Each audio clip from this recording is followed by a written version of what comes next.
कि जो भी व्यक्ति पार्वती की ओर से विवाह में सम्मिलित होगा उसे दुगना पुण्य मिले। जाइए, निश्चिंत होकर विवाह के कार्य में जुट जाइए।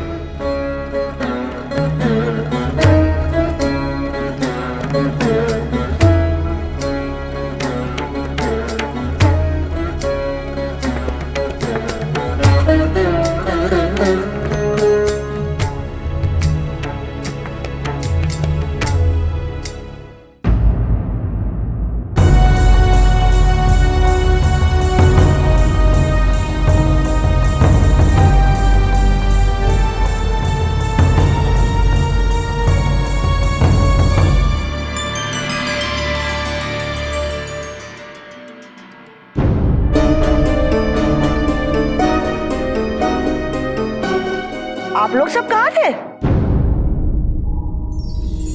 माता, हम सब यहीं तो थे।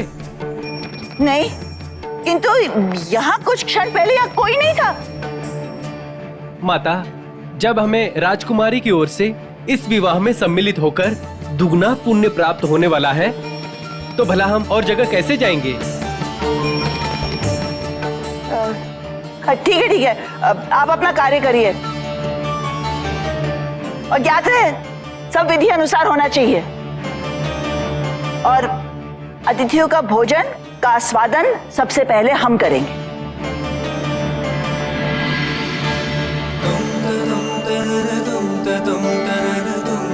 वर यात्रा का महत्व अब मुझे और भी अधिक समझ आने लगा है। पार्वती ने इस गोद तथ्य का कितनी सहजता से वर्णन कर हमें समझाया था।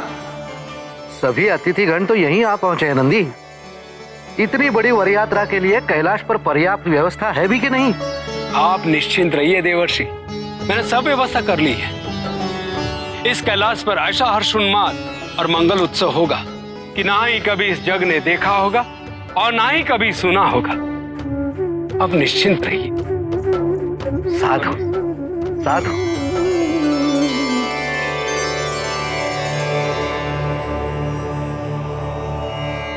नारायण नारायण। प्रणाम देवर्षि। प्रणाम ऋषिवर दुर्वासा। प्रणाम देवर्षि। मुख पर होती प्रसन्नता से स्पष्ट रूप से प्रतीत हो रहा है कि आप दोनों किसी शुभ कार्य के लिए जा रहे हैं। जी देवर्षि, मैं अपने पुत्र के साथ महादेव और देवी पार्वती के विवाह में सम्मिलित होने कैलाश जा रही हूँ। उत्तम, अति उत्तम। माता पार्वती और महादेव का विवाह। किंतु माता, ऋषिवर आपको छोड़कर लौट जाएंगे ना? नहीं नहीं देवर्षि, मैं भी इस विवाह में सम्मिलित होना चाहता हूं। यह तो मेरा सौभाग्य है। अच्छा, नारायण नारायण। क्या हुआ देवर्षि? क्या मुझे वहां जाने का अधिकार नहीं? नहीं नहीं, मैंने ऐसा कब कहा? बस केवल केवल क्या देवर्षि? नारायण नारायण, आपके क्रोध से मुझे भय लगता है ऋषिवर, इसलिए कह नहीं पा रहा हूं। नहीं नहीं देवर्षि, आप निसंकोच होके कहिए। ऋषिवर, आपको विवाह जैसे शुभ अवसर पर नहीं जाना चाहिए।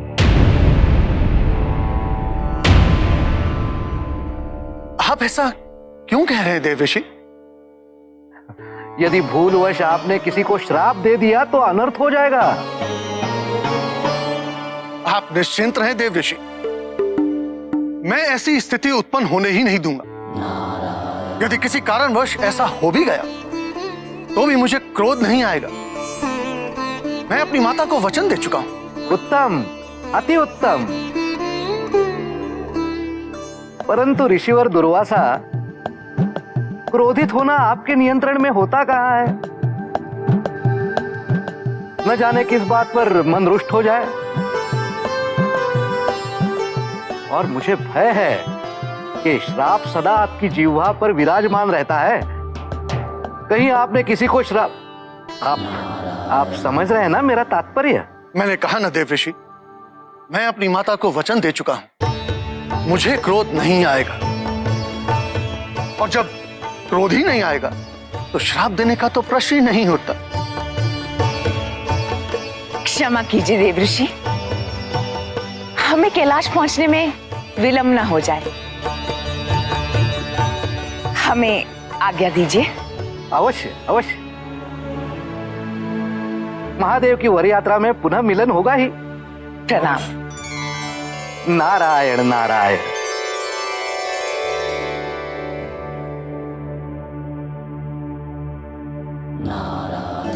मुझे संदेह है ऋषिवर दुर्वासा, क्या आप अपना वचन तोड़ देंगे?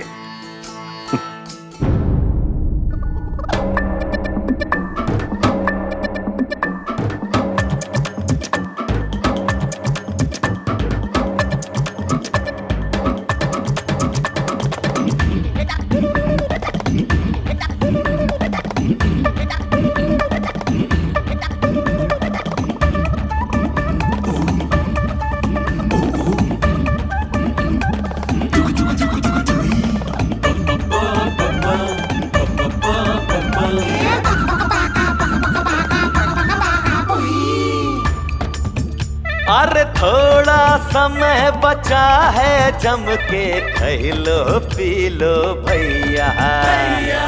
ना जाने कब लुटिया डूबे, आज ही जी लो भैया।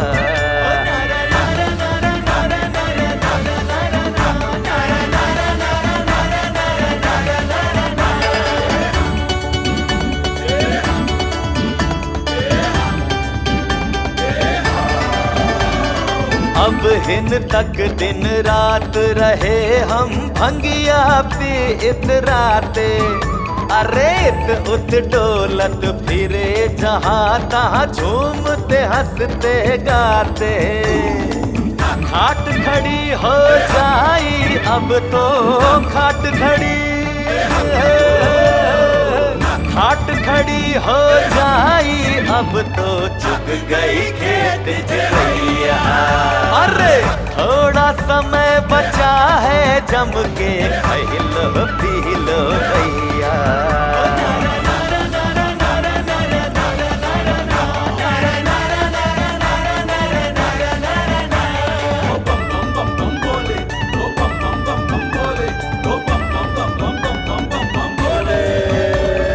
मैया के आगे यहाँ अपनी दाल नहीं गल पई है।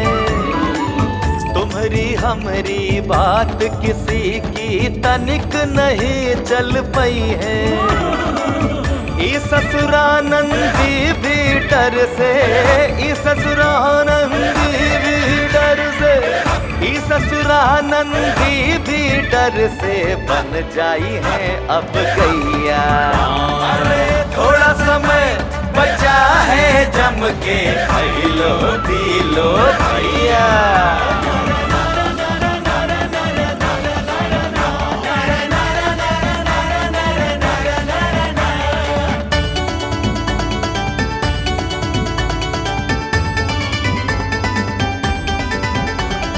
भस्म रमा के भोले बाबा करत रहे हैं मस्ती। अब चली है इनको भी पता कि क्या होवे है गृहस्थी।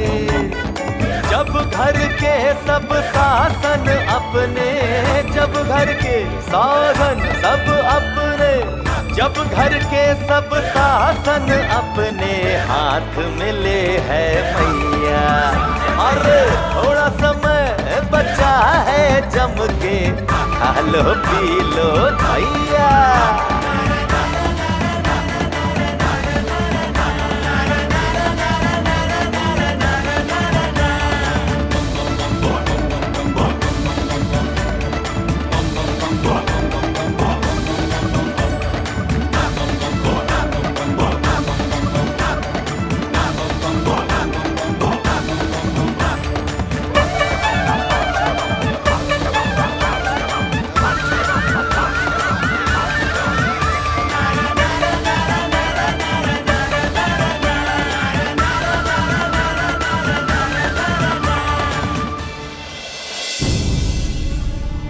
माता अनुसुईया,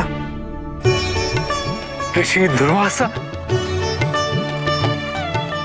ओ भाग्य, आपका कैलाश पर स्वागत है।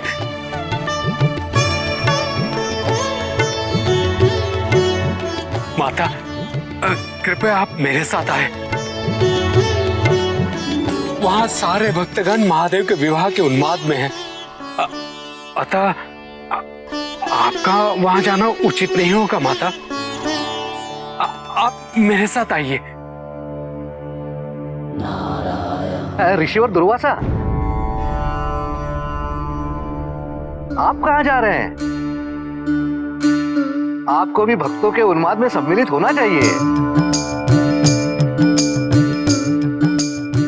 ब्रह्मांड में ऐसा अवसर पुनः प्राप्त होना असंभव है। आइए आइए, महादेव भी आपको देखकर अत्यंत प्रसन्न होंगे। आइए आइए, नारायण नारायण। आइए माता।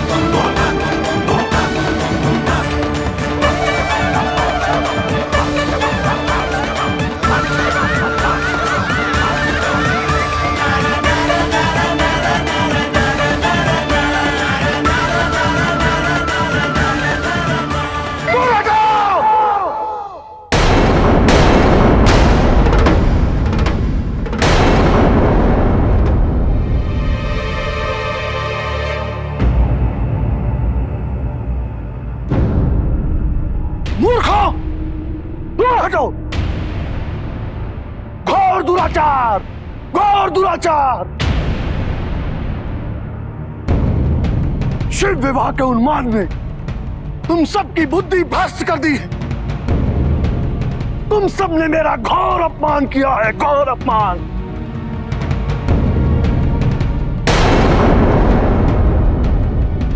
तुम सबके इस अभद्र व्यवहार के लिए मैं ऋषि दुर्वासा तुम सबको श्राप देता हूं।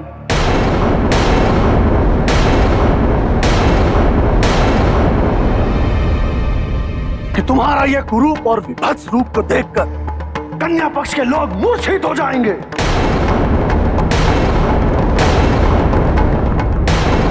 और महादेव का इस रूप में देवी पार्वती के साथ विवाह कभी संभव नहीं होगा,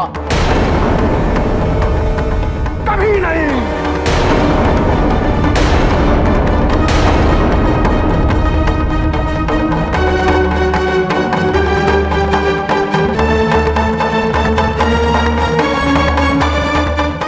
हम अपने प्रभु के विवाह की प्रतीक्षा वर्षों से कर रहे थे और एक व्यक्ति के हमने हमारी इस प्रतीक्षा को ध्वस्त कर दिया। अब क्या होगा? कैसे होगा महादेव का विवाह? ऋषिवर, ये क्या अनर्थ कर दिया आपने? महादेव के भक्तों की त्रुटि का आप महादेव को कैसे दंड दे सकते हैं?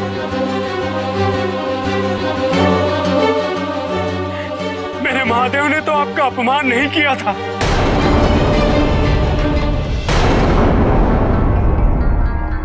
मैं तब तक महादेव का विवाह संपन्न होने नहीं दूंगा जब तक मेरा जीवन सुरक्षित ना हो जाए। हम तुम्हें यही समझाने का प्रयत्न कर रहे हैं तारकासुर कि तुम्हारा जीवन सुरक्षित है। नदी के श्रापग्रस्त पार्वती गर्भ धारण नहीं कर सकती और यदि उन्हें पुत्र ही नहीं होगा तो तुम्हें भय किस बात का?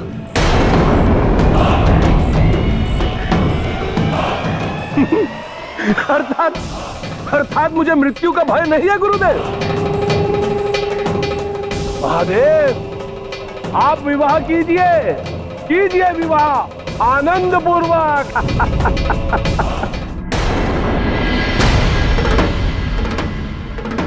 महर्षि दुर्वासा, ये क्या कर दिया आपने? नारायण नारायण। ये मैंने क्या कर दिया? अपनी माता को दिया हुआ वचन मैंने तोड़ दिया। अपने श्राप देने की प्रवृत्ति पर अंकुश लगाने की चेतावनी अभी कुछ पर पूली आपने मुझे दी थी देवर्षि।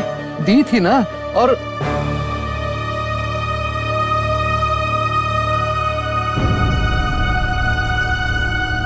यह अनर्थ मुझसे कैसे हो गया?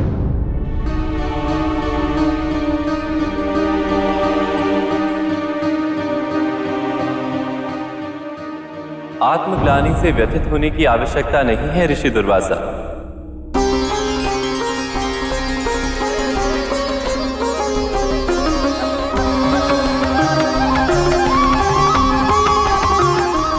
आपके नाम का अर्थ ही आपकी प्रवृत्ति को निर्धारित करता है।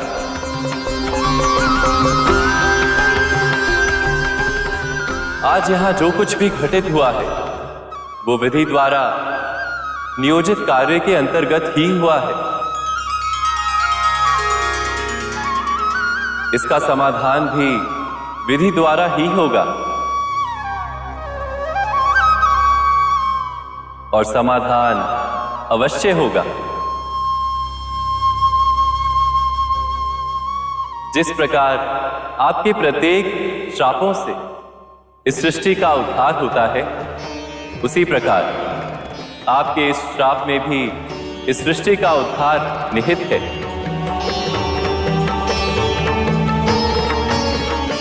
इसीलिए सभी अतिथिगण सहस्त्रवर यात्रा की तैयारी करें।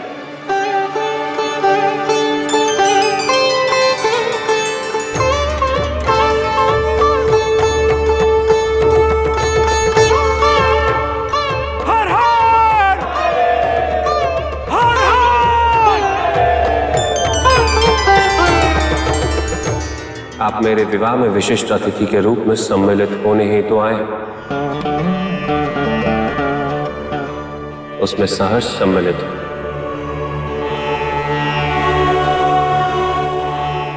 हाँ, वर यात्रा की तैयारी भी करनी है।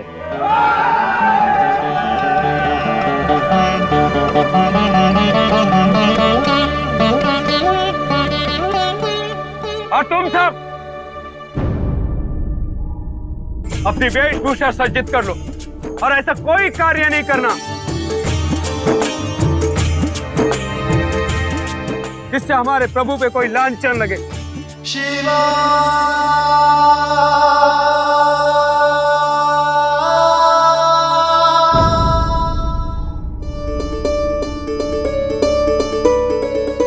वर पक्ष के लिए पर्याप्त पुष्पमालाओं की व्यवस्था हुई? जी नानी माँ। और विराजने के आसन? वो भी नानी माँ, पर्याप्त मात्रा में हर व्यवस्था कर दी गई। हमें सुन के प्रसन्नता हुई। आप निश्चिंत रहे नानी माँ, ये विवाह हम सबके जीवन में अत्यंत महत्वपूर्ण स्थान रखता है, अतः हमारी ओर से कोई भूल नहीं होगी। संध्या के पहले सारे कार्य समाप्त हो जाने चाहिए। रात्रि में किया कार्य अशुभ होता है। जी नानी। चल नानी माँ, जल्दी चलिए, विवाह से पूर्व की अभी कई रस्में शेष हैं। पार्वती को अभी हमारे इष्ट देव भगवान विष्णु की पूजा एवं मंडप के लिए शिला की स्थापना भी करनी है। चलिए। ठीक।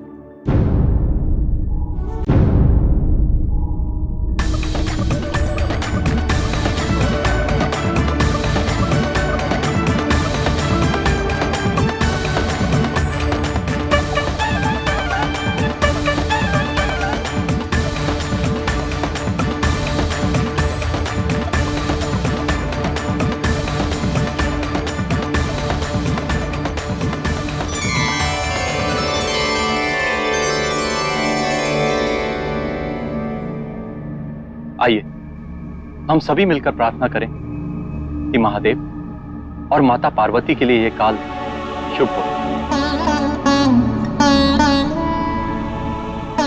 गृहस्थ आश्रम की सफलता समय के अनुरूप अपने आप को ढालने से होती है।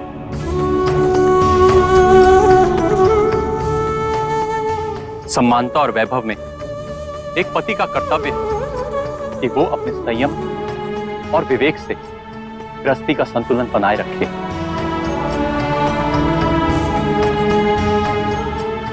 ये उसकी काल परीक्षा है। उसी प्रकार विपरीत परिस्थितियों में ये दायित्व पत्नी का हो जाता है कि वो अपने ममत्व, समर्पण और निष्ठा से गृहस्थी का संचालन सुचारू रूप से करती रहे। हम प्रार्थना करते हैं कि महादेव और माता पार्वती अनंत काल तक इस परीक्षा में खरे उतरे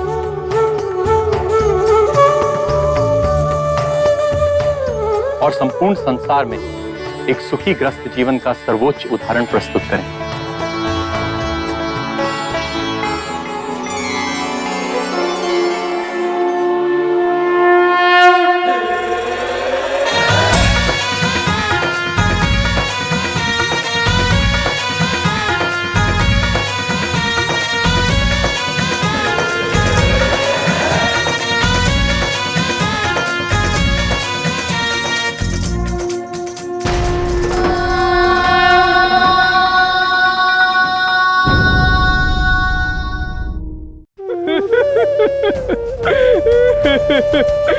दर्शन दीजिए महादेव, दर्शन दीजिए। ये कौन है? दर्शन दीजिए महादेव, मुझे दर्शन दीजिए। लगता है ये महादेव को जानते हैं। आप मुझे कैसे भूल गए महादेव? मुझे महादेव को सूचित करना होगा।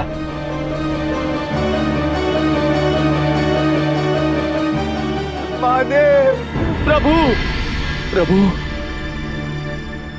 प्रभु। एक वृद्ध व्यक्ति आपसे मिलने की हट को लेकर स्मशान पे खड़ा है। केवल आपके दर्शन हेतु पुकारे जा रहा है और कह रहा है आप उसे भूल गए हैं।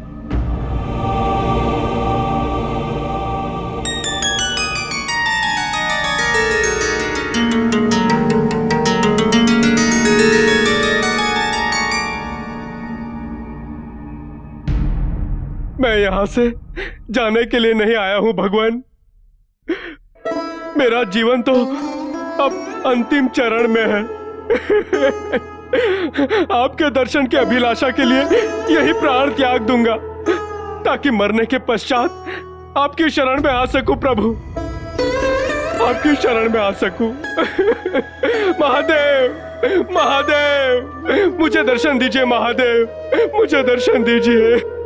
क्षमा कीजिए। नंदी, नंदी,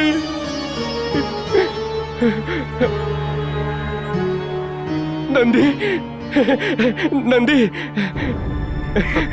कौन है आप? मुझे पहचाना नहीं? समय के साथ साथ सब कुछ परिवर्तित हो जाता है, सब कुछ। देखता हूँ आज मुझे महादेव पहचानते हैं कि नहीं। नंदी, मुझे महादेव के पास ले चलो।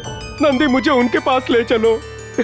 मैं विनती करता हूँ, मुझे उनके पास ले चलो। किंतु मान्यवर, मैं बिना कारण जाने आपको मेरे प्रभु से कैसे मिला सकता हूँ? कदाचित आपको ज्ञात नहीं, आज मेरे प्रभु का विवाह है, वो उसमें ही व्यस्त है। मैं विनती करता हूँ, मुझे एक क्षण के लिए महादेव के पास ले चलो। यदि उन्होंने मुझे नहीं पहचाना तो मैं बिना विलंब किए, बिना उनका समय लिए, बिना कोई प्रश्न किए चला आऊंगा। मुझे महादेव के पास ले चलो। नंदी, मुझे महादेव के पास ले चलो, मुझे ले चलो। ठीक है मान्यवर, ठीक है। आइए, आइए।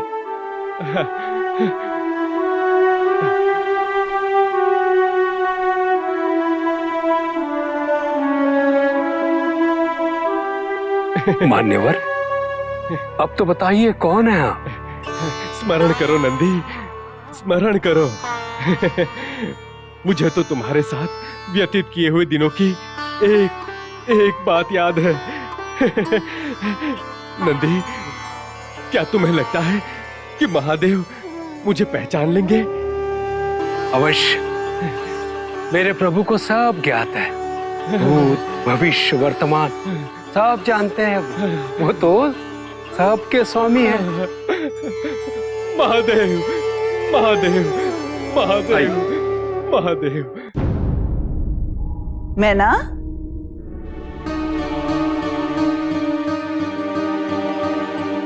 सब शीला पूजन के लिए तुम्हारी प्रतीक्षा कर रहे, तुम यहाँ हो? क्या हुआ मैना? माँ स्वयं ब्रह्मदेव ने हमें वरदान दिया था कि पार्वती का कन्यादान करने का सौभाग्य हमें अवश्य प्राप्त होगा, और अब वो शुभ अवसर आ भी गया है।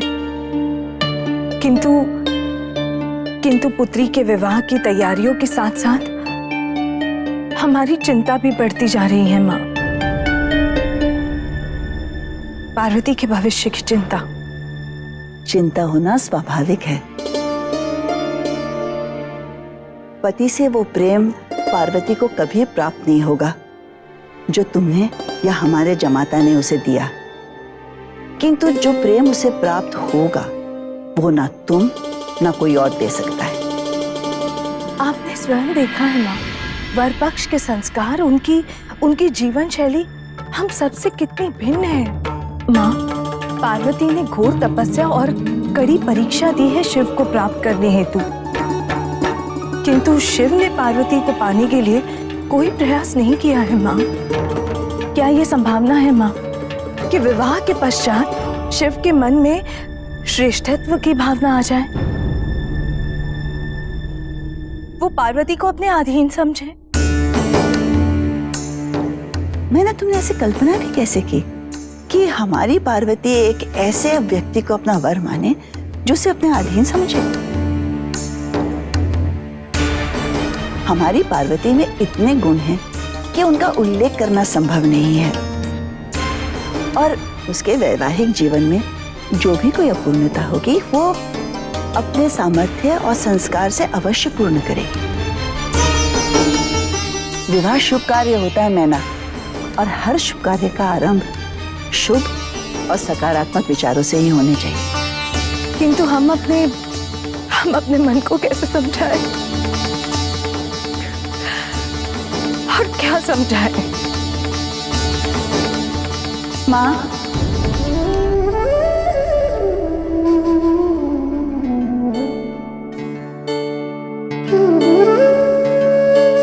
यही समझाइए माँ कि शीघ्र आपकी सभी शंकाएं, सारे भय, इन सब से आप मुक्ति पा लेंगे। शीघ्र आपको केवल अपनी पुत्री पे ही नहीं बल्कि अपने जमाता पे भी गर्व होगा कि आपकी पुत्री का विवाहित जीवन विवाह का सर्वोच्च उदाहरण होगा।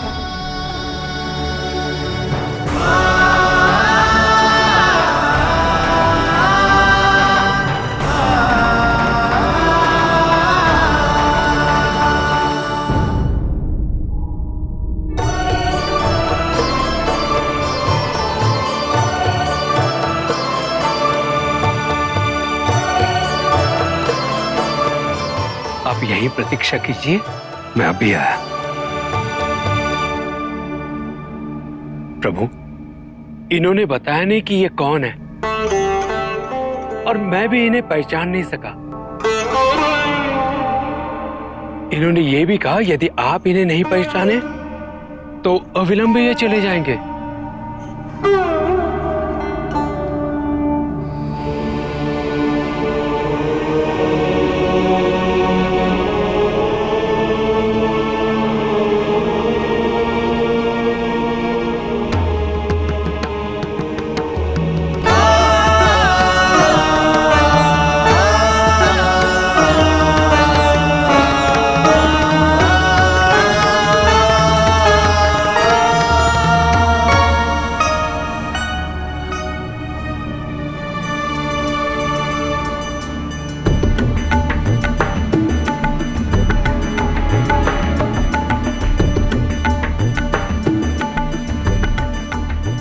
अपने मामा की परीक्षा लेने आए हो शुक्र?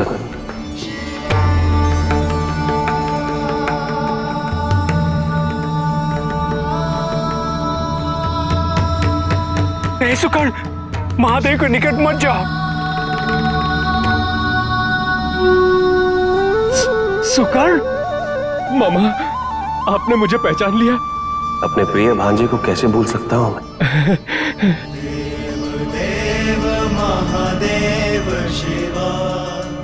मामा, मुझे अपनी वृद्ध अवस्था और इस शरीर की दुर्दशा का कोई दुख नहीं है। ये शरीर तो नश्वर है और इसे तो भस्म होना ही है, किंतु एक मोह है। मैं आपका विवाह आपके भांजे के रूप में देखना चाहता हूं, उसी रूप में जिसमें आपने मुझे पहली बार दर्शन दिए।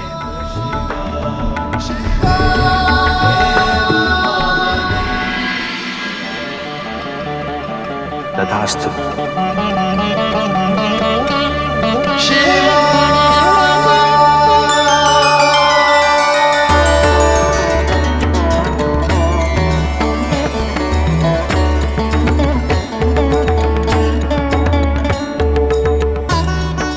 मामा, आपकी वर यात्रा में सम्मिलित होकर जीवन से कोई अपेक्षा शेष नहीं रह जाएगी। वर यात्रा का प्रस्थान कब होगा मामा? मैं मामी से मिलने के लिए बहुत व्याकुल हो रहा हूँ।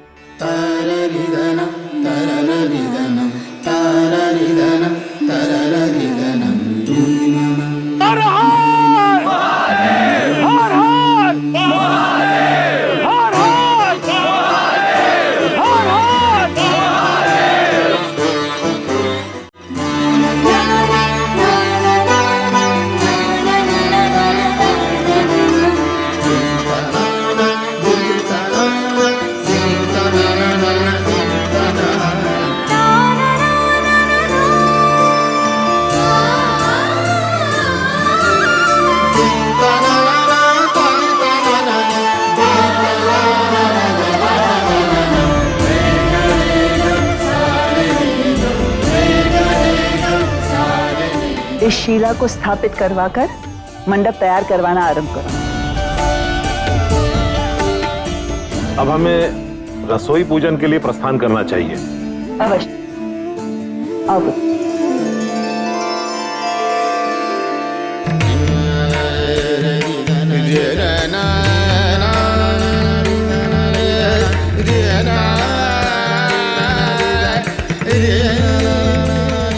पूजा अर्चना आरंभ करें। चला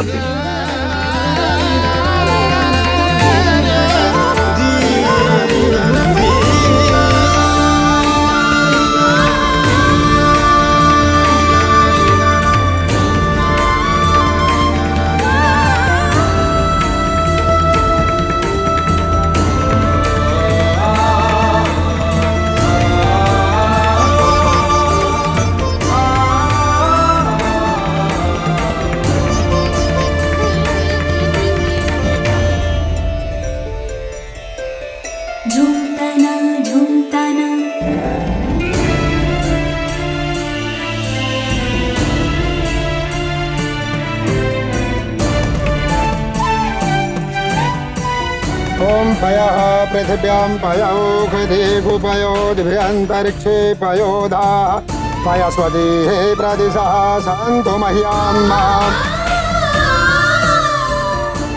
पुत्री, अग्नि प्रज्वलित करें। हे अग्निदेव, आज अपने विवाह के शुभ अवसर पर हम आपसे सहयोग और सहायता की अपेक्षा करते हैं।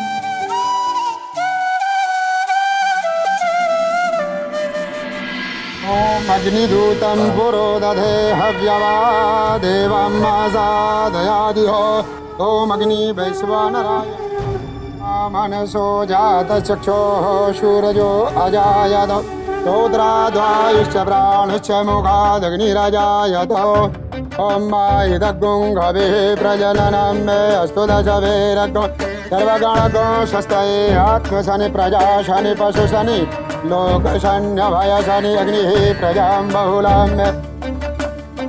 हर हर महादेव, हर हर महादेव, हर हर महादेव। येन बन्धो बलिराजा दानवेन्द्रो महाबलः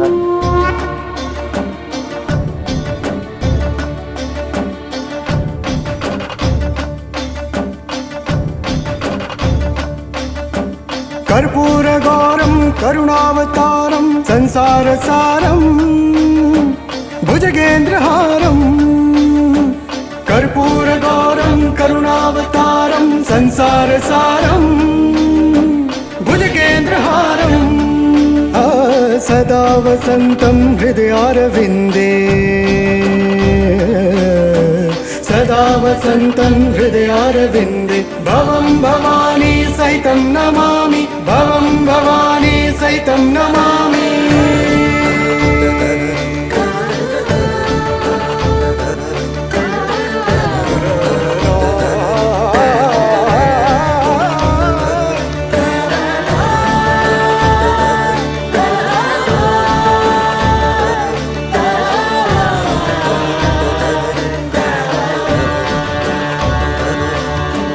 तत्तितळांग तकदिमि तकदिन दिंदद्दम तत्तितळांग तकदिमि तकदिन दिंदद्दम तत्तितळांग तकदिमि तकदिन दिंदद्दम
सभी तुम्हारे विवाह में सम्मिलित होने आए हैं।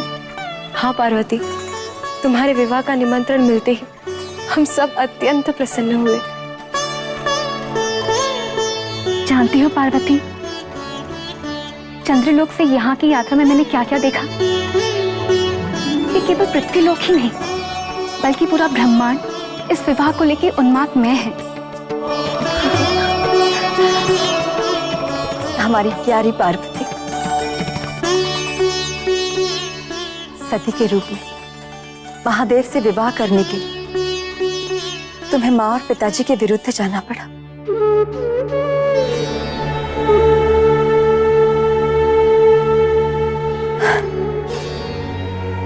किंतु पार्वती के रूप में तुम्हारा विवाह तुम्हारे माता और पिता की स्वीकृति एवं आशीष से ही होगा।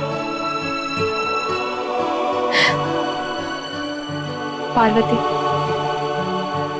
जो कार्य हम सब मिलकर तुम्हारे लिए संभव न कर सके, वो कार्य तुमने अपने तप, अपने संकल्प और समर्पण से पूर्ण कर दिया। नहीं दीदी, हमारा ये कार्य कभी पूर्ण नहीं होता यदि आप सब हमारी बहनें ना होती। आप लोगों के कारण ही तो हम अपने पूर्व जन्म में महादेव के इतने समीप आ सके। किंतु हम तुम्हारे दुर्भाग्यपूर्ण अंत को रोकने हेतु कुछ नहीं कर सके। नहीं दीदी, वो तो वरदान था हमारे लिए। यदि हम अपने प्राण नहीं त्यागते तो हमें अपनी भूल की अनुभूति कभी नहीं होती। महादेव को हम अपने पूर्व जन्म में पूरी तरह से कभी प्राप्त नहीं कर पाते। इसी कारण हमारा देह त्यागना अनिवार्य था। परंतु ये समय आत्मग्लानि का नहीं, हर्षोल्लास का है। यदि पिता दक्ष और माता प्रसूति भी यहाँ होते तो हमारे मन को बहुत प्रसन्नता होती।